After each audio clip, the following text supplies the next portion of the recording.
Të nderuar teleshikues, përshëndetje. Unë jam Roland Qafoku dhe ky është emisioni Dekalog. 2 herë kryeministër, 2 herë ministër i mbrojtjes, 8 herë deputet. Pandeli Majko është një nga 4 personalitetet më të rëndësishme në historinë e politikës shqiptare dhe të shtetit shqiptar mbas rrëzimit të komunizmit. Sot ai po zhvillon një garë të veçantë, madje do të thosha edhe të çuditshme, për të qenë deputet për një mandat tjetër në karrierën e vet, në listën e hapur të Partisë Socialiste në qarkun e Tiranës, më saktë mbulon Kavajen. Unë kam kënaqësinë që pas shumë kohësh ta kem kryeministrin e 30 të shtetit shqiptar në studion time. Zoti Majko, ju falenderoj që jeni prezent në emisionin tim Dekalog. Ju falenderoj juve për ftesë. Si po shkon fushata? Unë e thash është një formule e çuditshme. Do të thënë që të habit me ato listë hapur, listë mbyllur, jo duhen 6, jo duhen 4, 1 në 3 zonja. Si po shkon fushata? Fushata është goxha e vështirë, sepse në qarkun e Tiranës, zona e Kavajës dhe më pak e ajo Rrogozhinës, ku unë jam vendosur dhe po bëj fushat, është zona më e vështirë në qarkun e Tiranës. Por besoj që më takonte të shkoj atje, sepse atje ishte më e vështira. Do të thënë, ku ka luftë çojmë Pandeli Majkon? Mendoj që unë nuk mund të thosha jo në asnjë rast. Përkundrazi mendoj se më takon të shkoj atje ku është më e vështirë. Jo, okay, normal, po nga Kuksi në Tiranë, do të thënë është një kapërcim shumë i madh dhe jo në Tiranë. Se ju lindur rritur në Tiranë, po me Kavaj nuk është se keni një lidhje, po themi, qoftë farefisnore, qoftë socialesh. Unë banoj atje për 1 vit e gjysmë, dhe kur pritja shumë miq nga Kuksi dhe Hasi dhe Tropoja, më thoshin e pas ke ndarë mendjen për të kandiduar në Kuks, në Kavaj. Ju rrinit në Kavaj? Në Qeret, aty është një fshat Kosovë, Qereti është një fshat me familje të vjetra kosovare. Shtëpinë tjetër, shtëpinë e Verës e keni fjalën? Jo shtëpinë e Verës, ajo ka qenë shtëpia e Timvjeri, po tani nuk është për të thënë më Timvjeri siç po vjen këto punët. Kujdes se nga tron spak më thotë e tha kështu. Dhe për 1 vit e gjysmë, edhe për thanat shëndetësore të Timvjeri, ne kemi vajtur bashkë me gruan tonë atje. Po si është jetosh në Kavaj? Gjëja më e këndshme që mund të ekzistojë. Jo, e thatë vetë ju që është një bastion. Është një lloj Toskane me njerëz shumë. Toskana? Një lloj Toskane, po. Dhe për më tepër Qereti është një fshat me familjet kosovare të vjetra që kanë ardhur në periudhën e Mbretit Zog, nga të larguar me forcë nga Serbia. Dhe besoj që ju e kuptoni se si unë shkoj me njerëz të cilët i konsideroj thuajse të ngjashëm. Tani si po shkon fushata, sepse Kavaja është bastioni i Partisë Demokratike. Aty ka dalë deputet edhe zoti Berisha, nuk ka dalë në Tropoj. Aktualisht Kavaja, jo thash, është zona më e vështirë. Po nuk është e vështirë vetëm për ne, është e vështirë edhe për politikën në përgjithësi. Në ç'kuptim? Do të thënë se ju keni një shprehje lapidare që Kavaja është marrë me politikë kur nuk kishte filluar politika. Eksakt. Do me thënë, ata e din alfabetin e politikës dhe marrëdhënien me lirinë nuk e kanë mësuar nga pluralizmi i votuar. E kanë mësuar nga rrethanat që ata i kanë krijuar vetë në mjedisin e tyre. Si të kanë pritur? Shumë mirë. Çfarë thoni? Jam shumë kurioz. Në përgjithësi, kjo nuk ekziston vetëm për mua, se besoj që do të ishte shumë metaforike, edhe për shkak të fushatës, por Kavajsit marrëdhënie me javanxhit, nëse mund ta quajmë kështu, janë vërtet veçantë. Po, ata ju prit kanë mirë gjithë, po do të votojnë ty, si e ke perceptimin? Kjo është në ato që do të vendosë secili, dhe kjo besoj se është për çdo kolektimin. Po, unë kam bërë një listë të emrave në listën e hapur të Tiranës, të Partisë Socialiste, nëse është e mundur regjia mund ta nxjerrë, po i përmend disa figura të rëndësishme që janë ministra, ish-ministra, deputet që kanë një lloj përvoje. Anila Dena, Erben Plumbi, Blendi Gonxhe, Blerina Gjulameti, Erion Braçe, Ermonela Felaj, Etilda Gjona, Fatmir Xhafa, Klotida Bushka, Mimi Kodheli, janë në garë me ju. Tani, sipas një llogaritje, dhe ju vetë e keni thënë, duke përjashtuar 12 të listës së mbyllur, mbeten 6, nëse mund të citojmë me rezultatin e 2021. 4 zotrinj dhe 2 zonja. Tani, me këtë do fitosh me këto pesha të rënda? Ti je vetë peshë rënd, po mendoj që kjo do të jetë një zgjedhje e votuesit. Jo, sigurisht votuesit, po zgjedhja ime është fakti që unë jam në zonën më të vështirë të qarkut dhe besoj që kjo më takonte përsëris. Po pse disa më duken të përkthelu. Sepse duket që situata edhe për shkak të sistemit do krijoj një rrezik shumë të madh. Sipas meje. Po? Që çdo votues, besoj që kjo funksionon edhe për pjesën tjetër, por për pjesën tjetër do të flas më vonë, të kapet disa herë nga disa kandidatë. Po? Dhe kjo mund na krijojë përshtypjen që ne i kemi mendjen tek fitoria e emrit ton dhe jo tek fitoria e Partisë Socialiste. Në rrethanat e krijuara, unë më shumë ngarkesë i kam dhënë votës për Partinë Socialiste. Po, këtë isha duke menduar për të bërë pyetje. Ju si kërkoni? Thoni, më votoni mua dhe mos votoni ata të tjerët? Jo, unë në takimet që do fillojmë, sepse... Zyrtarisht ka filluar? Jo, po kjo periudhë ka qenë edhe periudha e muajit Ramazanit dhe ka qenë pak... E kondicionuar me oraret? Eksakt, ka qenë edhe çik delikate për zonën sidomos. Ne kemi bërë fushat, ta quajmë kështu, shumë të profilit të ulët. Edhe iftarët që kemi shtruar nuk i kemi nxjerrë në rrjetet sociale, sepse këto janë gjëra të cilat o i ndjen ose ndjen. Po nëse do t'i përdorim për politikë. Se Rama di se ka ndjerë që mendoj që ajo e tia ishte pak më zyrtare. Ishte pak më zyrtare. Po mirë, të bëj një pyetje unë, zoti Majko, pse nuk e vendosin listën e mbyllur kryeministri? Pyetja mund të ishte një llojt. Nëse unë do isha sot në listën e mbyllur, do më bëni pyetje akoma më ironike. Zoti Majko, po tani ju me gjithë të eksperiencë, pse duhet ishit e lista e mbyllur dhe nuk duhet i linit vendin një triu? Po mirë, do të thënë, e ka thënë Ancelotti këtë. E ka thënë Ancelotti këtë që. Dhe mos më thoni që nuk e keni pyetje këtë. E kam këtë, po. E ka thënë Ancelotti, unë s'kam gabuar asnjëherë, tha vetëm kur kam bërë analistin.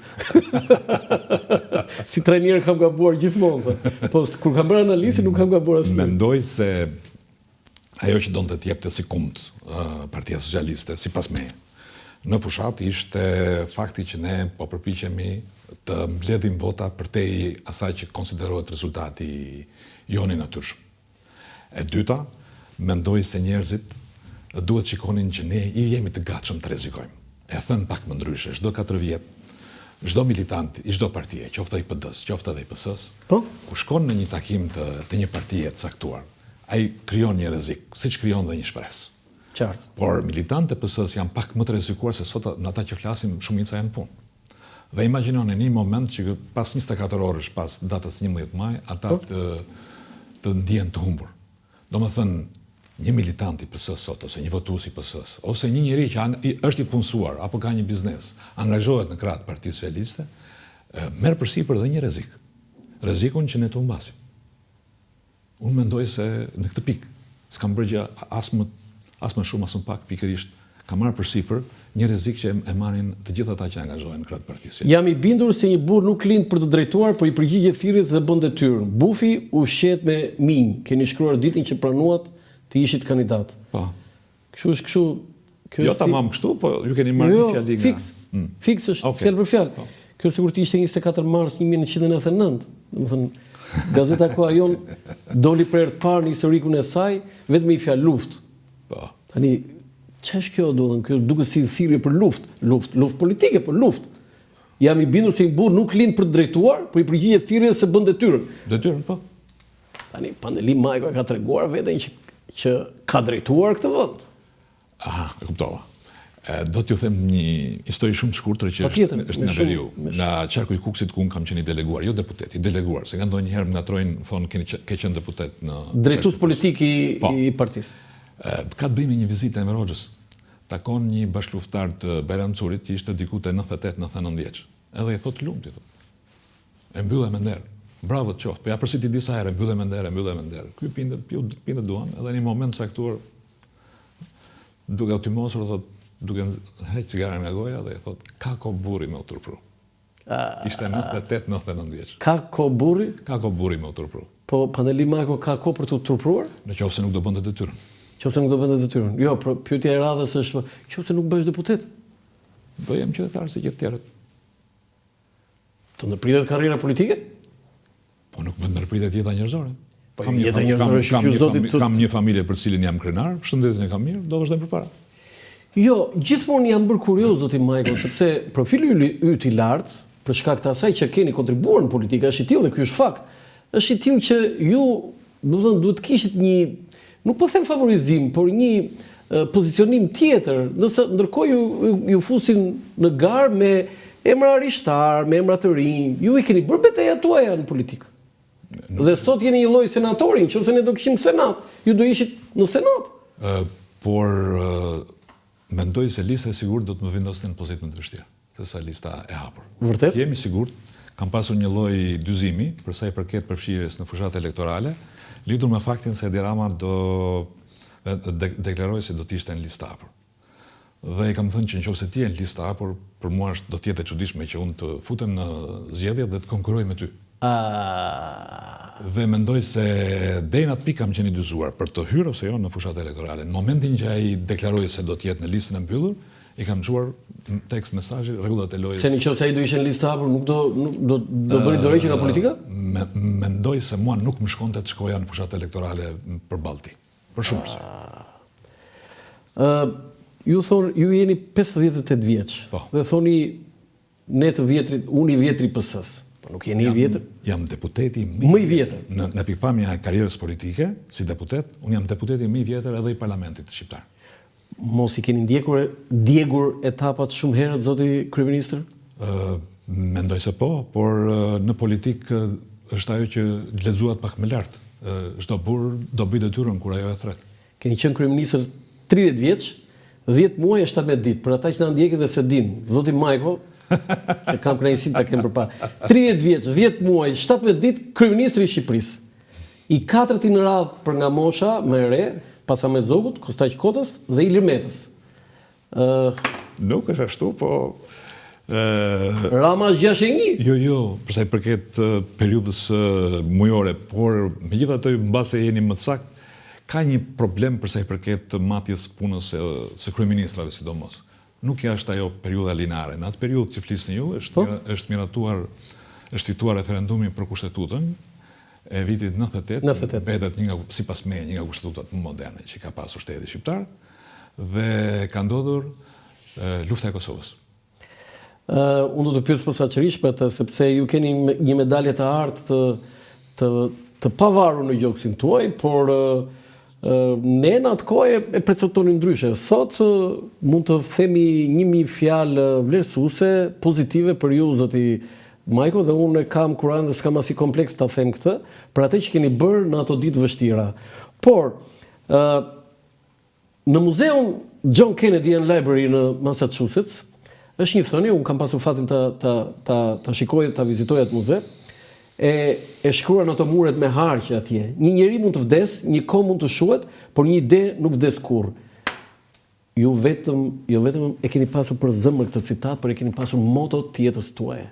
Tani në këto momente na e zbërthej pak, si e përshtasni ju këtë thënien e presidentit ndoshta më të mirë që ka pasur Shtetet Bashkuara të Amerikës? Unë i kam pëlqyer Kennedy-t, pustin e tij kam në tavolinën time të punës, por i kam pëlqyer më shumë një shprehje tjetër.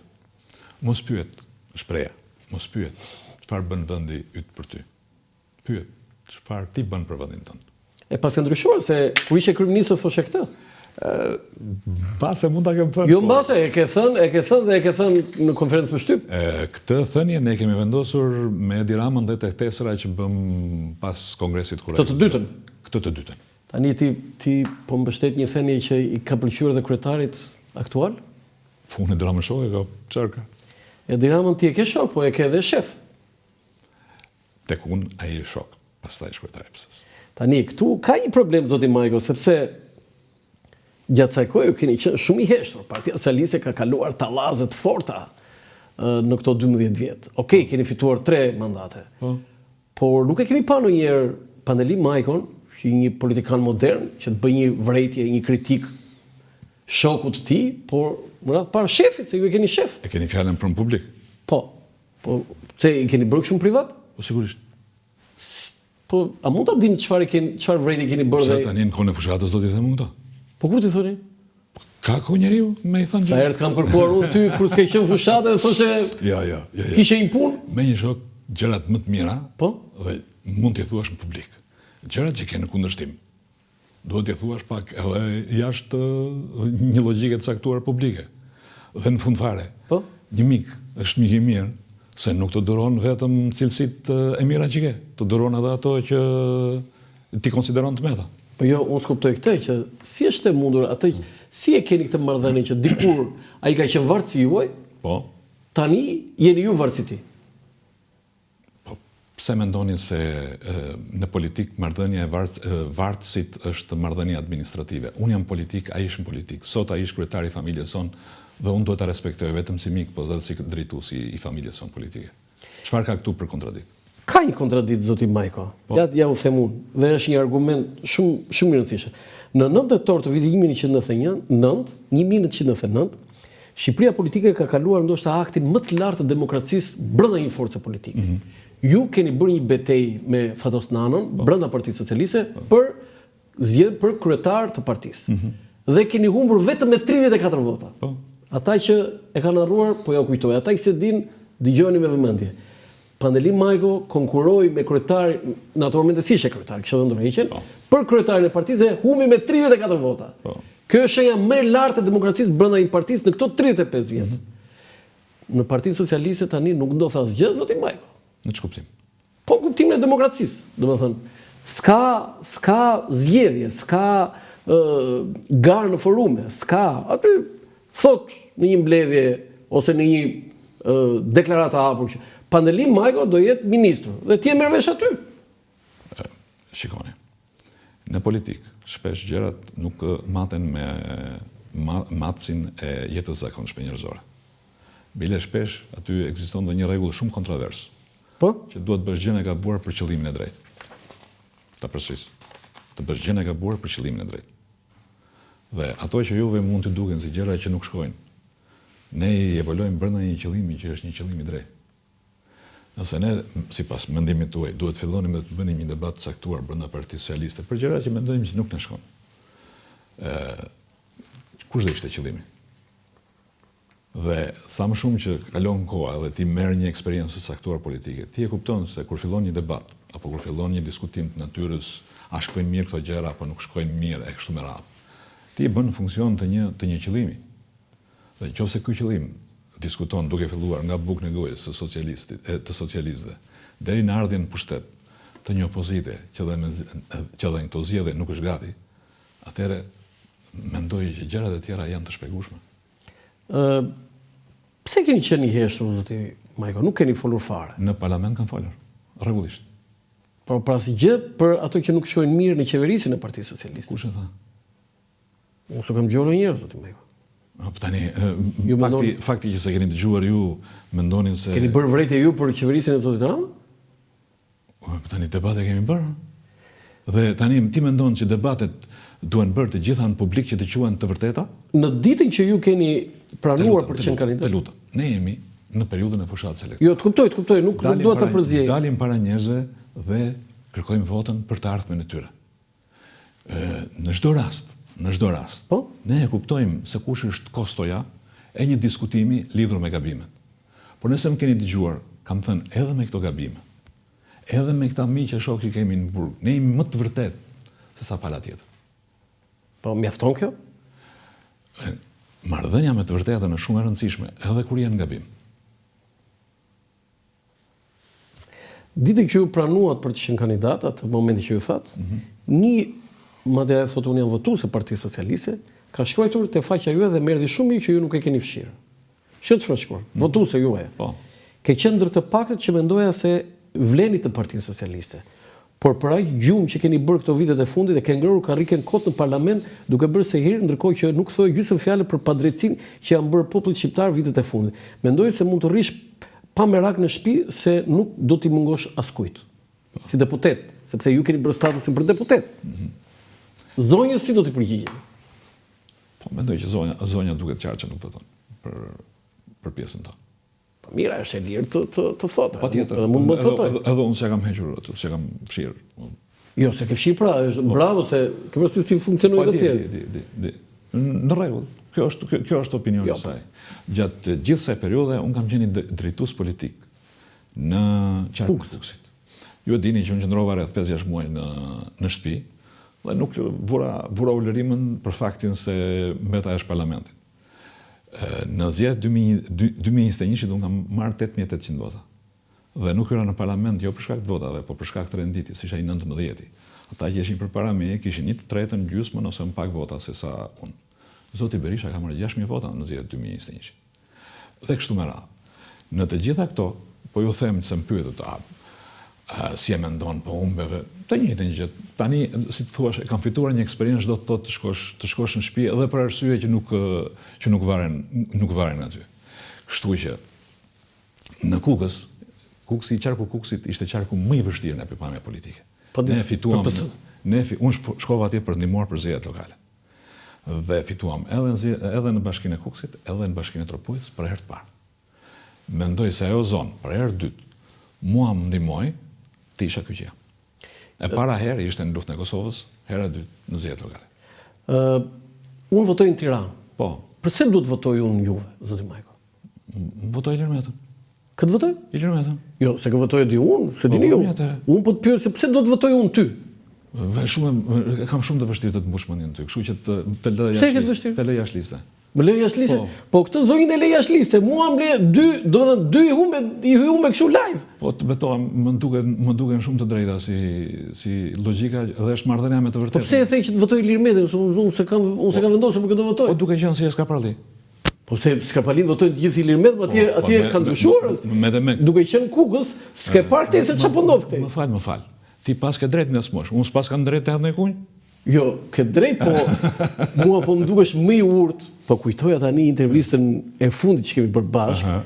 Ja, je bërë kaq i urtë, nuk e dia, për shembull të thot djali, se djali është maturuar tani djali juaj. A thotë babi e bërë shumë i urtë? Asnjëherë. Asnjëherë? Asnjëherë. Apo ne pastaj kemi fajin e gazetar, pastaj që është fakti që kjo intervistë po bëhet në pikë mëngjesit. Domethënë unë prisja që zoti Majko të më thoshte dhe të më mbushte mendjen që të votoja për ju, po ti the që ik voto për Ilir Metën, voto me Qeshna Skrapari. E unë 2 vota keni humbur. Ke kod edhe 40 ditë tjera. Jo, po s'më the asgjë. Zoti Majko, për te i kësaj... Para herë të shpjegoj publikut, ne dy jemi miq, pavarësisht se në distancë edhe unë të rezervojmë shumë në intervista. Po sigurisht. Zoti Majko, unë e thashë pak më parë, keni hyrë në histori thjesht si numër 2 herë kryeministër, por kontributi juaj në luftën e Kosovës, në periudhën më të vështirë që ka kaluar kombi shqiptar në fund të shekullit të kaluar, është jashtëzakonshëm dhe kjo është merite juaja sigurisht edhe stafit edhe e qeverisë së Partisë Socialiste, por edhe ju personalisht. Sot Kosova ndodhet në një moment jo shumë të favorshëm për Kosovën. Si po i ndiqni zhvillimet atje? Domethënë kemi kapërcime të mëdha që nuk i kishim menduar kurrë. Albin Kurti pothuajse është shpallur një anti-amerikan. Kosova është shumë zgjidhja e çështjes së Kosovës e krizës me Serbinë është shumë delikate. Putin ka ato probleme me Ukrainën. Donald Trump synon të bëj paqe, por ende nuk e ka arritur. Dhe Serbia që quhet Rusia në Ballkan, po bën çmos që ta ndez një fitil edhe në Kosovë. Më mirë përgjigjen e kësaj pyetje jep Pandeli Majko, kryeministri i luftës Kosovës. Besoj që kemi të bëjmë me një ndryshim shumë radikal të marrëdhënieve ndërkombëtare. Janë prishur disa balanca, por për njohjen time modeste ka shtet politikës së Shtetit Bashkuar të Amerikës është një shtet i cili ka një rivlerësim dhe rikonceptim politikash të cilat ndonjëherë të lëm pagoj. Në pikpamjen që kur ndjejnë që gjërat nuk po shkojnë ashtu siç e kanë vlerësuar ato, ata i ndryshojnë gjërat në ecje sipër. Për sa i përket Kosovës, nuk mendoj se në Kosovë ka politikanë anti-amerikan. Mund të ketë debate të natyrave ndryshme, shpesh edhe të personalizuara, po një gjë është e sigurt, baza më e madhe ushtarake e Shtetit Bashkuar të Amerikës ndodhet në Kosovë për sa i përket rajonit. Elementë të natyrave tjera janë të qarta të cilat e lidhin fatin e popullit shqiptar, jo vetëm me Shtetet Bashkuara të Amerikës, por edhe me politikën britanike dhe europiane. Janë gjërat të cilat mendoj unë janë të fiksuara, mos i shikojmë gjërat e përkohshme si gjërat të cilat prekin të prershëm. A ishte normale që kryeministri i Kosovës të thotë që sekretari i shtetit është naiv? Është një deklarata më e rëndë që mund të ketë bërë një funksionar i lartë shqiptar ndaj një kryediplomatit amerikan. Është betjel për ish sekretarin e shtetit. Po pra, për ish sekretar. Nuk e kam përkrahuar deklar. A është normale, zoti Majko, që kryeministri i Kosovës bën ato sjellje as pak normale ndaj kryeministit të Shqipërisë dhe 2 kryeministrat pothuajse në momentet të caktuara nuk kanë bashkëpunuar? Ne jemi duke diskutuar për zgjedhjen në Shqipëri. Iku e mbaroje. Po jo, më thej që nuk do votoj për ty, iku e tani. Iku tani më flasim për çështje kardinale. Po mos harro që unë jam shtetas i Kosovës dhe jam shumë i rezervuar. Këdhe në shtetësinë e Kosovës. Sa e bukur kjo. Domethënë edhe kur e ke marr? Vite përpara. Po çfarë po voton atje? Jo, nuk votoj. Po pse? Po sepse i kam miq të gjithë. Po për çfarë ke marrë atë në shtetësinë? Dhe kur votohesh tek njësia 5, më vinte te njësia 5 ishin të regjistruar për shembull Ramush Haradini. Haradina i vinte me familjen dhe voton, ma thoshte vetë. Votonte? Po, votonte. Si vjet do votoj për ty? Votonte doktorin. Votonte doktorin? Ti e dim, thoshte mua që unë me doktorin kam një çik kështu. Haradina votonte doktorin? Po. Sa e bukur kjo. Dhe paktën po flasim për zgjedhje. Once upon a time. Ashtu. Atëherë unë thrisja miqtë e mi, familjen Ladrovci, të vinte dhe ata vinin çik më shumë në numër dhe e përmbysnin. Po tani ti nuk voton fare atje? Jo, nuk votoj. Po si ka mundësi, në shtesat jeni ju, bashkërta juaj dhe djali besoj? Po, në qoftë se marr unë në shtetësinë, e merr gjithë familjen. E merr gjithë familjen. Problemi është që unë jam i rezervuar për sa i përket përfshirjes në jetën politike. Po uzuara me dramën dhe po humba në kavaj, asgjë nuk i diet. Edhe këtë tani ta kthesh ti në një lloj intrigë. Është e bukur kjo, është më bukur kjo. Do t'i kthejmë kësaj po. A di çfarë më ka bërë përshtypje? Zhvilloi ndeshja kombëtarja jon dhe vjen Albin Kurti dhe pas një lloj etike po themi, ulet një kat më lart e Tiranës, kryeministri i Shqipërisë poshtë me presidentin e federatës, ai lart me vllain e Adem Jasharit dhe tifozët këndonin këngën për Adem Jasharin. Tani, besoj ke parasysh momentin. Në takimin e fundit që bën dy parlamentet e Shqipërisë dhe të Kosovës, po ti kishit parë në tavolinë të dy bashkë. Jo, më i pash. Albinin edhe Ramën, besoj që këto mund të konsiderohen si gjëra kalimtare. Po si ke bërë ndonjëherë ti dhe ti ke qenë kryeministri i Shqipërisë. Miku im, Hashim Thaçi në atë periudhë ka qenë i veshur me uniformë ushtarake dhe kalonte kufirin edhe pa lejen time. Të vjen keq se përmendëm Hashim Thaçin në atë situatë që ai ndodhet? Unë i kam shkuar edhe në burgun e Artës bashku me ish-presidentët e Republikës dhe më besoni ka qenë një nga ditët e mia më të vështira. U përlotët? Me thënë të drejtën, historia e parë që biseduam me ty ishte një histori që kishte të bënte me Femil Ladrovcin, që është një hero që është bashkë me Xhevën, të shoqen. Janë dy nga dëshmorët të UÇK-s, i cili ka qenë njëkohësisht edhe nga komandantët e UÇK-s. Dhe në një moment Femia vjen i mërzitur dhe ju thot shokëve, kjo ishte historia, po ndodh diçka shumë jo e mirë. Dhe pyesim çfarë ka ndodhur? Në luftë po na vriten vetëm ushtar, nuk po vritet asnjë komandant. Pas disa ditësh ai u ran së bashku me të shoqen. Dhe unë duke qenë se Ladrovci të njoh shumë mirë, në veçanti Ramizin, të vllain, të them që s'më mbushën syt me lot është. Të mbushën, po kush është ai burr shqiptar, thoj që të vetë takoj atje dhe mos të mbushën. Të caktuar për atë që ka bërë UÇK-ja dhe marrëdhënia me Ilirin shpesh ka një kosto të caktuar, e cila vjen edhe në kushte lufte, por vjen edhe në kushte paqe. Ajo që po ndodh, unë e konsideroj si një kosto që po ndodh në kushte paqe. Na duket sikur nuk është Hashim Thaçi dhe 4 bashkëpunëtorët e tij atje, por na duket sikur 3 bashkëpunëtorët. 3, jo, ishin 4 në fillim, se na duket sikur jemi të gjithë atje në Hag. Më interesantja ishte se të katërt në Kosovë, mos gaboj me dy të tjerët nuk flisnin, tani nuk është momenti për t'i përmendur emra. Dhe atje u kthyen edhe një herë në burg, ishin kthyer edhe një herë në origjinën e tyre të lëvizjes ilegale të QPO-s. Por gjykata Hagës bëri edhe një veprim të turpshëm që nuk e la zotin Thaçi të ishte ditën që i vdiqi ati. Si e përcova këtë moment? Shumë keq. Po si ka mundësi kjo? Kjo edhe po themi gjykata më në Xhibuti po them, unë do ta bënte një rast të madh të tillë. Është kot ta përshkruash me fjalë. Nuk ka fjalë që e përshkruan këtë. Është të fyer kodi i respektit ndaj vdekjes. Po pse e bën gjykata Hagës të zoti? E din vetëm ata. E din vetëm ata? Si e parashikon këtë proces? Do fitoj përfaqësinë zoti Thaçi? Doja zgjasin goxha. Do ta zgjasin? Mendoj unë. Po vendimin fund? Të shoh.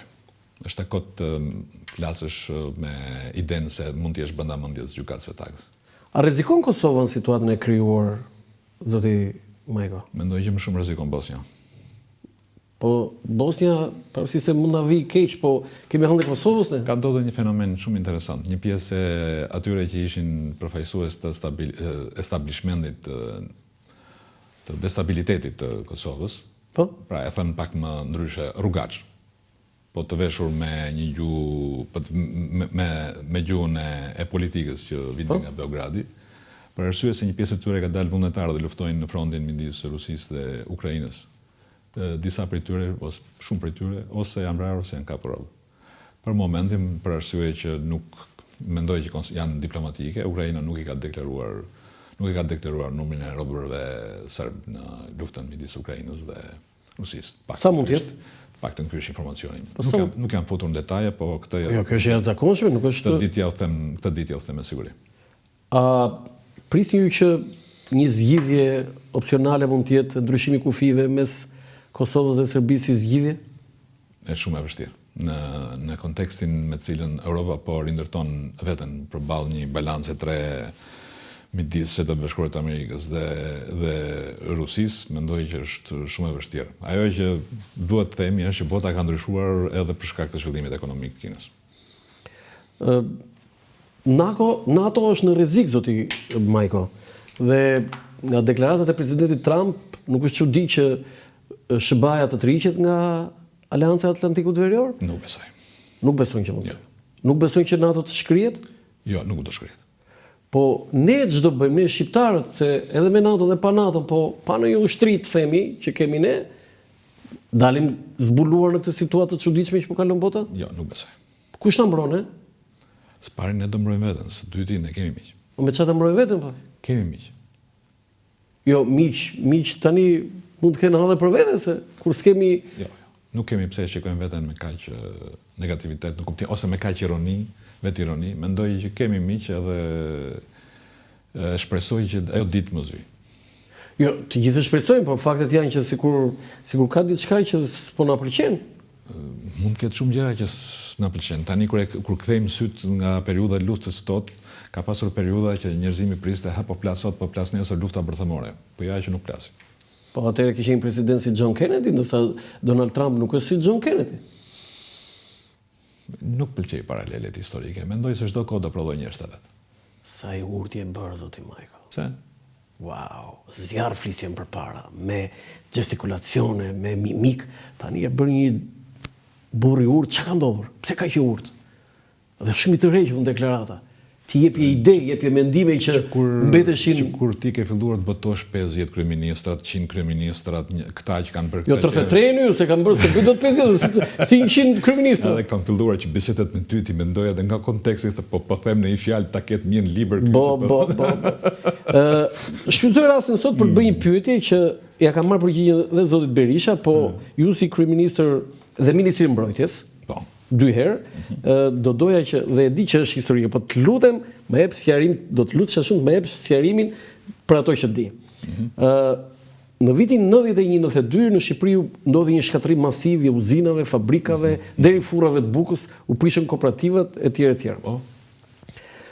Zoti Berisha ka pranuar që ka qenë vepër e UDB-s kjo që ndodhi në Shqipëri. Dhe e lidhur kjo me atë deklaratën e famshme të Sheshelit, dialogu Sheshelit me Miloševićin që me gjuetarët. Jo, ja ku janë 20 milion dollar që kemi vënë për destabilizimin e Shqipërisë, ja ku janë thashë si është ka ta ndisur Shqipëria, nuk ka ndjekur edhe furrat e bukës. Zoti Berisha ka pranuar këtë që po, kështu ka ndodhur që UDB-ja ka gisht në destabilizimin e Shqipërisë dhe në shkatërimin e uzinave, fabrikave dhe e industrisë ushqarake, sepse ne sot zoti Rama ka folur për rigjallërimin e industrisë ushqarake. Ju keni qenë 2 herë kryeministër, 2 herë ministri i mbrojtjes. Cila është ajo që ju e quani si mendimi juaj për gjithë të që ka ndodhur? Mendoj se 20 milion dollar janë shumë pak për të shkatruar Shqipërinë. Sigurisht nuk janë shumë pak, por patur parasysh nivelin e agjenturës që ka pasur UTB-ja në Shqipëri dhe nuk ka pasur pak, mendoj se 20 milion janë shumë pak. Dhe ne nuk kemi pse e përdorim në këtë rast UTB-n si justifikimin kryesor pse u shkatrua Shqipëria. Shqipëria u shkatrua sepse ne u treguam gjysmë të çmendur në marrëdhënie me atë që donim të bënim me dashurinë tonë për vendin. Secili mendonte se e donte sipas mënyrës vet, por ndryshimi ishte se dashuria për pushtetin nga ndonjëherë ka çuar situatën e vendit drejt udhkryqjeve shumë të rrezikshme. Dhe një nga udhkryqjet sipas meje më të rrezikshme nuk ka qenë 92, por ka qenë 97 dhe pastaj edhe 98. Po aty kishte gisht UTB në 97-ën? Në ngjarjet që ka ndodhur në 4 meshatorin e 98-s, mund t'ju them se numri i kamerave të shërbimeve inteligjente perëndimore dhe lindore ishte numër çift, të cilat nitin çfarë po ndodh. Numër çift çfarë do të thënë? Mbi 10. Mbi 10. Po perëndimore okej, greke më mendun, greke, po serbe. Tani besoj që kjo është e kuptova. Mendoj që ne nuk kemi pse themi se këtë e bën armiqt, këtë e bëri edhe dobësia jonë. Dhe nëse nuk fillojmë t'i pojmë gjëra duke filluar nga dobësitë që kemi ne, mendoj se justifikimi se Serbia na ka bërë këtë ose na ka bërë atë, ajo ka bërë pjesën e vet. Bile ka bërë në kuptimin e ironisë, ka bërë detyrën, sepse ne gjithmonë kemi qenë kundërta e balancës gjeopolitike në rajon. Ajo që me cilën ne mund të kënaqim marrëdhënien tonë me historinë është që sot situata ka ndryshuar dhe besoj pas 99-s fal atyre të cilët vendosën të dhurojnë atë që është më e shtrenjta që është jeta dhe fal ndihmës së Perëndimit, situata për shqiptarët është krejtësisht ndryshe. Keni bërë një deklaratë atë ditë kryeministër. Unë si kryeministri i Shqipërisë, e maj mend si tani, deklaroj që çdo shqiptar i Kosovës që kalon kufirin dhe vjen në Shqipëri, ne do ta strehojmë, do ta mbajmë me bukë etj. Si e bëre atë? Ku do i gjej bukën? Ku do i gjej gjitha benefitet? Sepse erdhi 1 milion. Për disa arsye.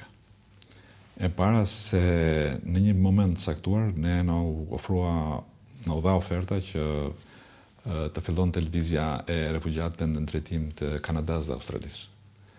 Maqedonia e pranoi ofertën. Se shkon dhe atje. Po, Malizi nuk mbajti asnjë kamp, vetëm thjesht bëri kalimin tranzit e kalonin në Shkodër, dhe nëse ne do të thoshim po në atë moment për këtë çështje, sot nuk do të kishim Kosovë. Do të kishim një tip vojvodine ku shumica do të ishte serbe me serbët e larguar nga Kroacia, nga zona e Kroacisë kur bëri. Edukimi im i parë është ushtarak dhe po të nderoj kështu zoti kryeministër. Bravo për këtë qëndrim. Megjithatë votën nuk do më japsh. Po se dohet. E ka thënë ti po nill për Madeleine Albright, do nuk e kërkova votën, tha dhe s'më kërkova gjë, tha ajo. E ke parasysh atë histori? Po diskutojmë diçka që ka të bëjë me detyrën tonë, Karshat Deu nuk ka të bëjë me megjithatë, ke luajtur një rol shumë të rëndësishëm, pavarësisht se gjithë populli shqiptar ti ishe produkti i shoqërisë tonë, por roli yt është i jashtëzakonshëm dhe unë si gazetar flas që e kam ndjekur me shumë mendje, domethënë e them këtë dhe se kam kompleksin. Unë jam djali i ish ushtaraku dhe nipi një ish partizani. A të ka nderuar në një gazetar me kështu? Jo. Është e parë, duhet ta fiksosh këtë. Tani kam një gjë shumë interesante. Një mjek gjerman në kohën e Ali Pashtë e Pelenës la Pargën dhe shkoi në Gjirokastër. Aty u martua me një Gjirokastrite të bukur dhe nga kjo familje zinxhiri mbërriti te Pandeli Majko. Origjina juaj ndihesh gjerman? Sa ndihesh gjerman? Nuk ndihem fare. Wow, po ti je me origjinë gjermane? Po nuk ndihem tani çfarë them. Mund ndihem gjerman ai sa mund ndihen në mat fiset gjermanike të periudhës Skënderbeut që prodhonin barutin. Po jo, ai Halit Valteri është me origjinë gjermane, e di këtë? Valter është W, kështu ata kjo njëjtë shkencërisht. Mbiemri i parë na ka humbur, pra ai gjermani. Dhe pastaj si ka qenë mbiemri i tij? Nuk e mbaj mend. Nuk e kanë shkruar. Nuk e kanë shkruar. Pse u transformuan? I dyti ka qenë Memeci. Memeci sepse ai nuk fliste. Sepse nuk komunikonte mirë. Jo nuk fliste, por nuk fliste shqip. Po. Si do Memeci? Dhe ja vund ta gapin më një herë. Mehmeci. Po, duke qenë mjek dhe nuk u martua me ofertat e familjeve të pasura të Gjirokastrës, po shkoj mori, si që thatë edhe ju, një bukuroshe, i llagapi ishte Mehmeci. Pastaj, Marko. për arsye, Majko. Jo, në fillim Marko e diu. Jo, Majko. Majko direkt? Majko direkt. Po Më falni, Mehmeci dhe pastaj për arsye tregtisë që bënte Katragjyshi dhe Stërgjyshi e morën Majko. Po ishte më tepër një titull dashamirësie. Po tani kjo Majko se tani në fshatrat e Gjirokastrës, së Korçës, shumë me radhë, punonin shumë që bujkrob të slav, të cilët bënin punën e bujqve në tokat e belerëve të Gjirokastrës. Të punësuar aty. Të punësuar, po. Dhe ata i thanë Majko. Eksakt, dashamirësia, po. Majko për gjitha që se dinë serbo-kroatisht është nën. Mama, nën. Sepse jepnin falë se tjere. Bile më kujtojt jo kur shkuat në Kosovë. Jo, pritaj, do të them të timet jonë. Po, mërzita në një moment. Edhe i them, po ku nuk gjetëm do të një mbjemër më të mirë, pa më gjetë në fut këtë mbjemrin Majko. Ai duke qeshur, se e kam pas shumë shakatarët veçantë. Më thot mua, djali më thënë mua, s'ka problem. Ne tha, ja kujtojmë slavëve, tha, maman tha dhe për mirë, tha, kujtojmë dhe për keq. Atëre, si jeni ndjerë ju kur doli në revistën Klan, ajo që ju shkot në Kosovë, edhe thristin shqiptarët e Kosovës, Majko, dhe ata, disa serbë kur e dëgjuan, ore, pse e shajnë të kryeministin e Shqipërisë? Jo, historia është pak ndryshe. Po? Kanë qenë gazetarë të agjensive shqiptare. Po? Kaluan kufirin dhe në një moment caktuar, pra kur po të rriqeshin trupat serbe, kalojnë disa kamiona me shpejtësi të madhe dhe i shajnë nga nëna. Këta thanë po na shajnë kryeministrin dhe ju vërvitën. Që ka shumë e bukur. Po. A e dini se çfarë kanë nxjerrë këtu? Në dhjetor të vitit 1990, ju keni ngjitur në një mur në fakultetin në degën e inxhinierisë mekanike ku ju studionit, një letër për kryeministin Adil Çarçani. Në fakt, disa moshatarë tuaj quajtën fletrofe këtë. Tip fletrofe ishte. Sepse s'na votoi zëri i popullit dhe ne e vëmë në murin kryesor të korpusit. Kjo është historike dhe aty filloi ta vendos atë. Po. Dhe vizita Adil Çarçanit në qytetin Studenti ishte për shkak të kësaj letre ku pastaj shpërtheu. Domthon kaligrafinë e shkruajt ju? Unë më kanë ndihmuar dhe një pedagog. E ke atë fletrofen? E kam. E ke? E kam. Ta dia të kisha thënë merre me vete. Po tani se i bëjmë gjitha në fushat. Po mirë, më premtoj që një ditë do ta bësh publike atë. Sidomos po mora votën tënde me rrezik. Unë po e mendoj këtë, po ndryshoj mendim. Megjithatë, ajo që është sot më e rëndësishme është, më kujtua kjo se ju përmendet një thënie tjetër të Miloševićit, se më ngasmuat atë. Me shoqatën e gjuetarëve e marr Shqipërinë. Çfarë ishte? 91. Më ka pëlqyer shumë e shpreha. Të ka pëlqyer shumë? Po. Edhe po e di pse më ka pëlqyer. Pse? Sepse s'ka gjë më të mirë se të nënvlerësoj armikun. Ne ishim gjendë të përballshim me Serbinë? Absolutisht. Je i sigurt për këtë? Në 31 dhjetor, ditën e vitit 3 të vitit 1998, unë kam mbledhur shtabin e përgjithshëm të forcave të armatosura. Po. Dhe e kam thënë bëuni gati. Për luftë. Po. Dhe ka filluar përgatitje. Kur ka filluar lufta e Kosovës, 24 mars. Ne nuk kemi bërë thirrje për vullnetarë, s'kemi bërë sepse gjithë fronti me Kosovë ishte në veri. Ka qenë një. Po serbët janë futur në territorin tonë. Mund të janë futur 2 herë dhe kanë lënë edhe pantallonat aty nga ndryrja e tankeve tona. Po pantallonat u vrarë një serb?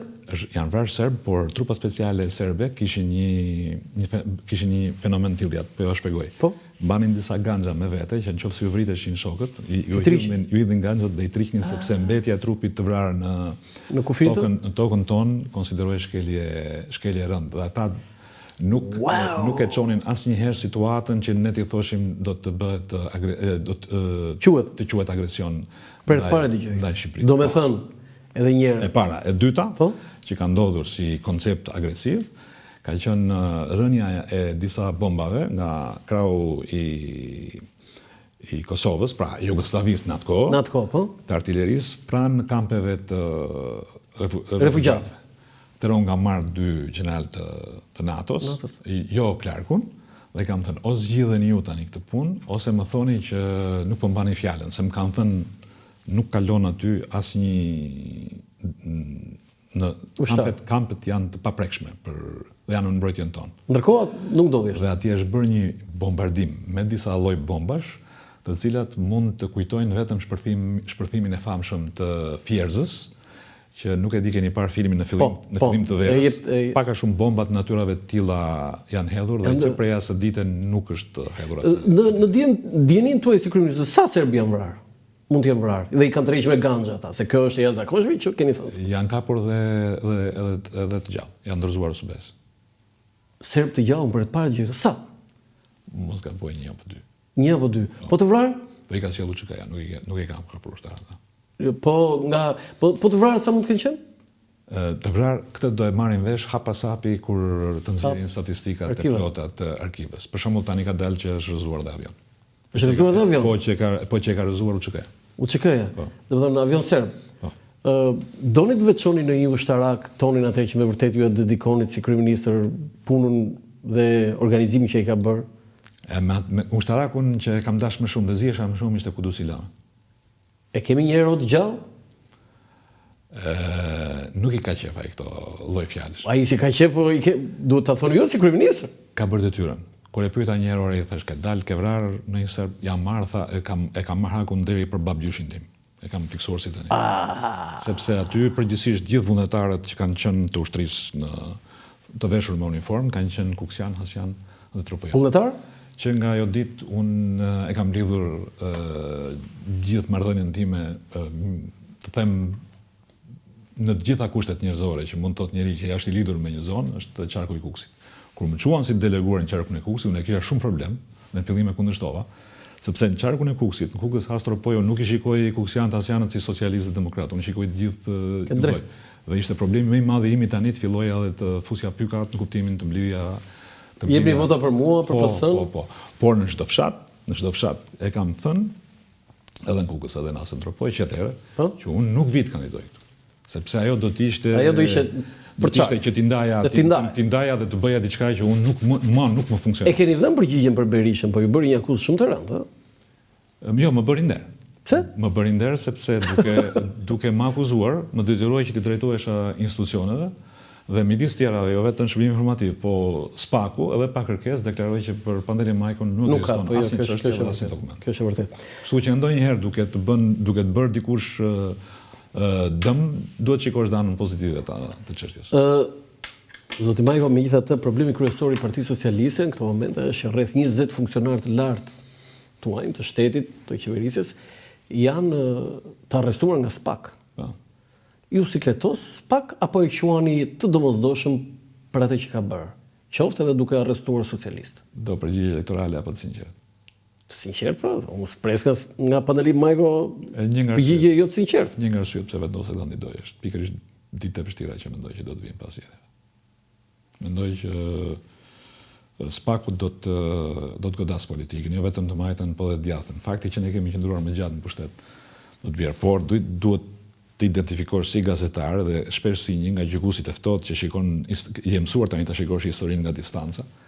Ka një diferencë midis nesh dhe demokratëve. Ata mendojnë se beslidhja për të mbajtur ata që janë në akuzë larg dyerve të drejtësisë ju bën më shumë nder se sa fakti që ne, megjithëse na pikon nga pikpamja njerëzore, zemra për shokët dhe kolegët tanë që shkojnë në dyert e burgut, ne respektojmë sistemin.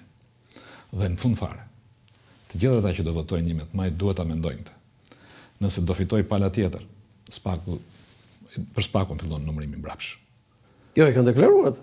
Kanë deklaruar, por fillon numërimi mbrapsh. Ne mund shprehim pak kënaqësi, ne mund të flasim për procedura, por në SPAK-un as që kemi prekur, as nuk do ta prekim. Sikur të gjithëve na çojnë në rresht tek dyert e burgut. Sikur gjithëve të çojnë në rresht. Sepse kjo është marrëdhënia që duhet ketë politika me qytetarin. Nëse sot që flasim, ne nuk do të kishim SPAK-un, ose në shoqërinë shqiptare, nuk do të kishte ndjesia që po fillon drejtësia, kam frikë se në një numërim mbrapsh, brenda disa vitesh, në Shqipëri do të shpërthente një revolucion.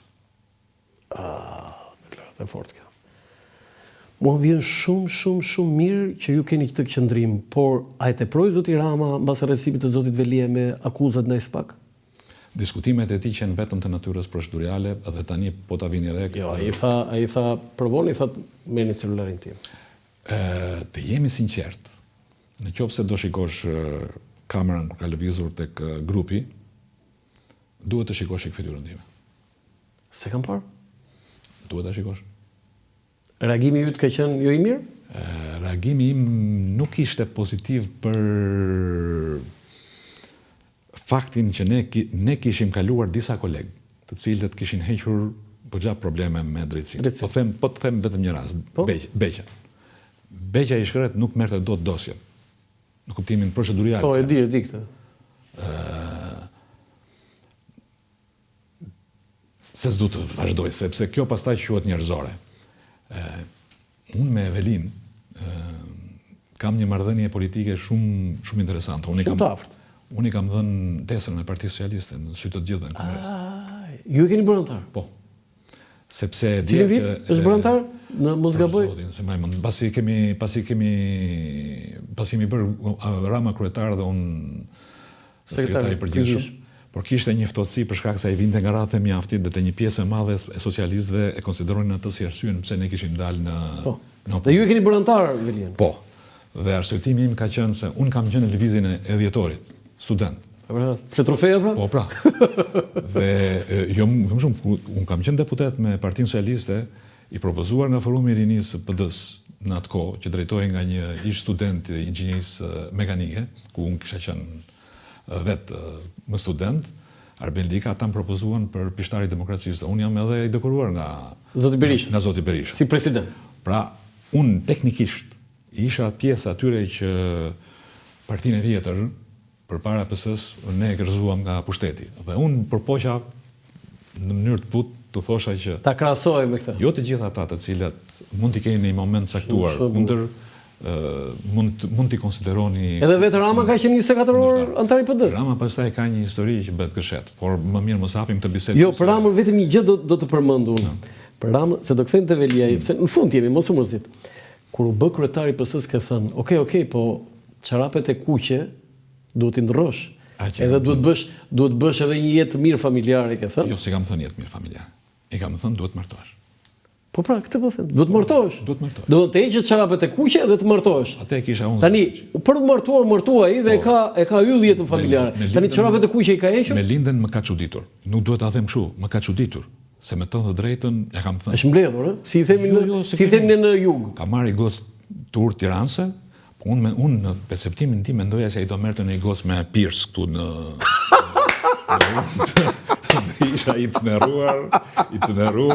Ore, po çorapet e kuqe i ka hequr? Po, çorapet e kuqe i vesh ndonjëherë, po për arsye politike. Pse për arsye politike? Sepse të gjithë kujtojnë se ai do t'ju thotë që unë jam çik kështu. Ai vesh sepse e di që do merren me ato. Dhe sa mënyrë të çuditshme ta shikosh Ramën të veshur, dije që nuk e ka se do të tregohet i çuditshëm, por e ka në funksion të një qëllimi të mirëmenduar të perceptimit publik, dhe në këtë pikë është ndër më të mirë. Dhe bufi, simboli i fushatës, si është dukur? Gjetje? Ma gjetja më e çuditshme në këtë fushatë dikush është? Po? Lulbasha.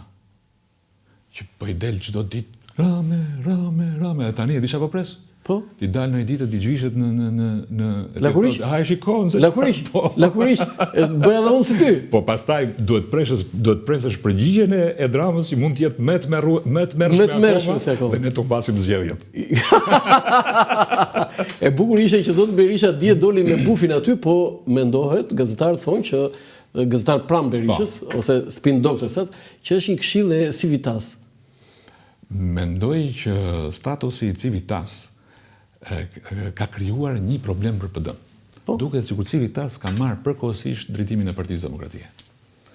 Dhe fakti që hapen të tilla thashë theme edhe nga brenda PD-s, tregon se sa i dobët, sa fragjil është edhe vetë drejtimi i doktor Berishës ose i nëndërgjegjes tij përballë elektoratit të djathtë në këto zgjedhje. Ka një mungesë përgatitje dhe vetë listat e sigurta, ku janë futur thuajse të gjitha figurat prominente të PD-s. Që mund të merrnin vota duke qenë lista. Tregon se PD-ja po luan në mbrojtje. Dhe fakti që po luan në mbrojtje këtë kupton çdo votues gri. Sot të votosh për PS-n, miku im, nuk është të votosh për gabimet e saj. Sot duhet të votosh për një zgjidhje në mungesë të zgjidhjeve të tjera. Pas zgjedhjeve të 11 maj, tu do vinë gjithë drejtuesit e BE-s. E imagjinoni ju një dramë të humbur dhe një person që është në ngrata në 2 shtete të thotë kryeministri i ardhshëm jam unë. E gjitha kjo është një kosto. Dhe nëse dikush do të bëj koston dhe balancën, duhet ta kuptoj se sa do problemet kemi ne. Sa do të numër socialistësh të jenë sot në burg, shkuarit e kutje votimit, votimi për Partinë Socialiste, nuk është një gjetje momentale e Bufit, e Ramës, e Brekusheve, e çorapeve të kuqe, është një zgjedhje pragmatiste, siç e ka thënë një gazetar italian i së djathtës, kur e pyetën a do shkosh të votosh, dhe ku komunistët me demokrisianët ishin pothuajse tha do shkoj te kutia e votimit. Do mbyll hotët dhe do votoj. Mos e bëj Indro Montanelli? Më duket ai. Se nuk kemi sigurt. Më duket ai. Po më duket se ai. Dhe unë mendoj se shumë pa kënaqur, shumë njerëz të gris, shumë njerëz që duhet t'i japin një mesazh opozitës, që ju duhet ndryshoni, nuk duhet ta vazhdoni me këtë rrugë, nuk vazhdohet më kështu. Duhet shkojnë dhe të votojnë për PS-n për shumë arsye. Për shumë arsye. Edhe pse kanë ikur 1 milion shqiptar? Miku im, shqiptarë kanë ikur do t'ikin. Por ajo që po ndodh me diasporën shqiptare është një gjë të cilën ne nuk duhet ta shikojmë largimin vetëm si një aspekt negativ social të shoqërisë sonë.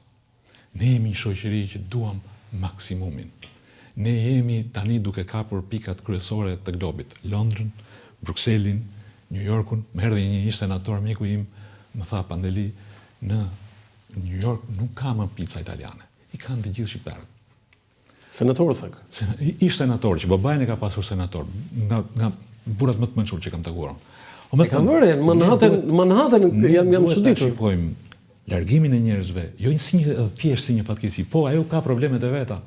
Por duhet ta shikojmë dhe si një bekim, në një moment të dytë do të kthehen. Do kthehen? Do kthehen, sepse Shqipëria pas 11 maj do vendoset në këmishën e forcës. Djali juaj studion jashtë? Ka punuar rreth 9 deri në 10 vjet në Kombet e Bashkuara me aplikimet e veta. Po? Tani për shkak edhe se është fejuar, po kthehet në Shqipëri. Në Shqipëri? Po. Po kthehet në Shqipëri djali? Po. Po pse sa vjeç është djali juaj zoti? 29. Ç'a thua mo? Po. Unë thosha kur ishit kryeministri ishte aq i vogël që ne mundoheshim të kapnim një foto, një cep i kështu aty te zyra juaj. Ja që jeta ikën si tren shpejt. 29 vjeç djali? Po. Mashallah, më bëhet shumë qefi. Për çfarë ka studiuar? Tani ai po aplikon për doktoraturë për inteligjencën artificiale. Marka Rama aty në stafin e vet, se ai ka qef këtë. Ti vendoson këtë po e them. Nëse do ishte do t'ja bëja një telefonat Ramës, po nuk e kam. Ai do të çaj si gjithë bashkëpunëtarët e vet. Dardhën pemë, domethënë. Do të çaj sipas të gjithë rregullave. Tani jemi në fund, zoti Majko, ju e përmendët zotin Veliaj, e pas keni futur ju në Partinë Socialiste, po mendoni se karriera politike e tij mbaroi?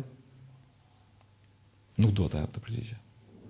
Është e parë në gjithë karrierën tuaj politike që artikuloni që nuk duhet ta jap të përgjigje. Po dhe për kushtet dhe për rrethanat. Të vjen keq? Po pikërisht më vjen keq. Sa e ka fëmijën sot? Unë ju thash që kam 29. Sa e ka Erion Veliaj? 5 vjeç. A mendoni se përveç asaj që ka spaku, e kanë sulmuar edhe nga brenda Partisë Socialiste zotin Veliaj që të jetë aty? Kjo pastaj është për librat e tua të ardhshëm që do të shkruash për Partinë Socialiste dhe politikën shqiptare. Ne tani jemi në fushat. E kuptova. Dhe diskutojmë, shikoj pak, diskutojmë numrin 5. Numrin 5. Unë po e mendoj. Unë po e mendoj. Atëherë intervista ime s'po ka qenë nga që kot. Dhe e fundit fare në SPAK dhe në Qeli është edhe bashkëpunëtori juaj dhe miku juaj dikush Ilir Meta. E para një si e përjetuat momentin që arrestuan. Shumë keq. Po ç'ishte ajo? Si mund të arrestohet presidenti dhe kryeministri ashtu? Mos më pyet.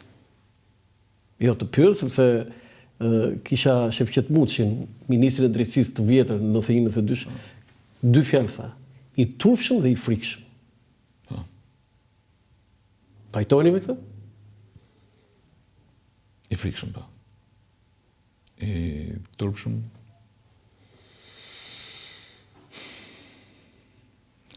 do të gjej një fjalë më shumë se sa kjo. Por sot Ilir Meta është pasojë edhe e vendimeve të tij. Te kjo që po ndodh. Kur ishe presidente keni fjalën? Jo, në vazhdim.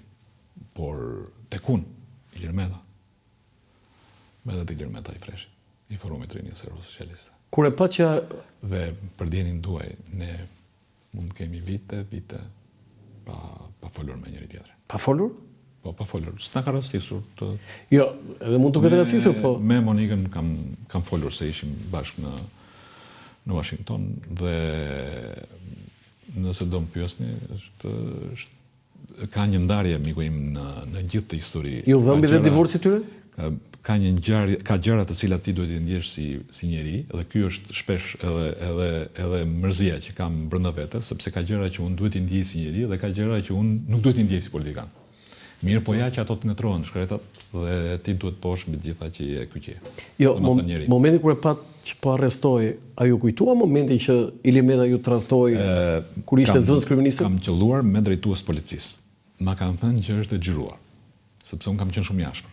Unë kam reaguar për arrestimin e Sali Berishës, kur Ilir Meta ka qenë kryeministër. Në vitin 2002.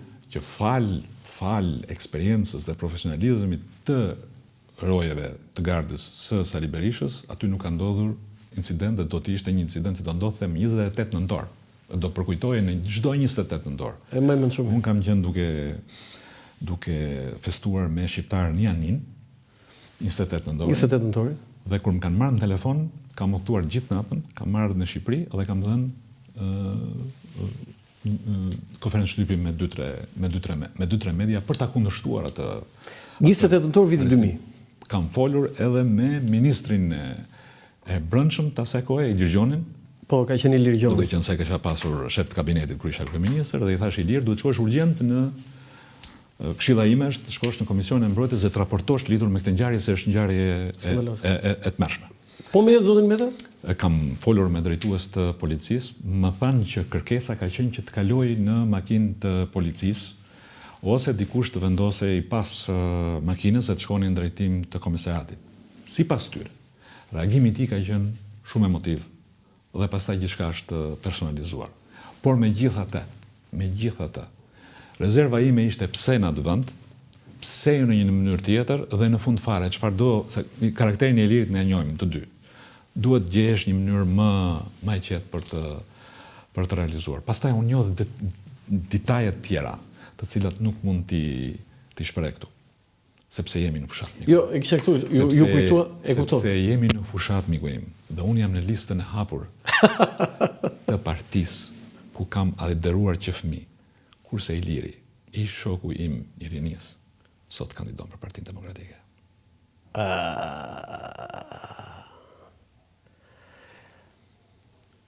Keni bërë dhe ju socialistët aleancë me Partinë Demokratike. S'ka bërë vetëm Ilir Meta. Në 2017 bashkë ishit.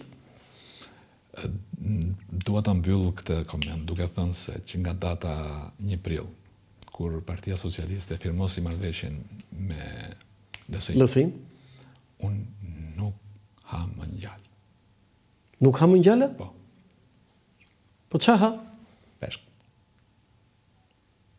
Po ha peshk se nuk e kam neveri atë do të ke qenë kundër marrëveshjes me Ilir Metën. Kam qenë pronë 2009.